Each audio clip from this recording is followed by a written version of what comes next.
Mengekspresi jiwa menerusi karya penuh estetika itu dilakukan pelukis muda yang mengangkat aliran surrealisme sebagai identiti seninya. Surrealisme ialah aliran seni yang terkenal dengan lukisan kelihatan pelik. Bagi Aiman Zamri atau nama pena Miman Zamri, dia memilih aliran itu kerana memberikan kepuasan kepadanya dalam berkarya. Actually, bila lukis benda-benda macam ni, saya rasa macam dia puas hati dia tu lebih. Sebab saya pernah je macam lukis gambar-gambar pemandangan, gambar-gambar macam kucing, semua tu. Dia bila dia siapkan benda tu, dia rasa okey, tapi dia tak sepuas yang macam kalau saya lukis benda-benda yang seram orang panggil ni.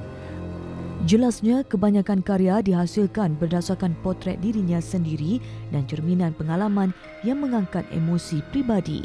Anak jati Kelang Selangor ini berkata, minatnya bukan sahaja meraih perhatian ramai, malah membuka jalan rezeki.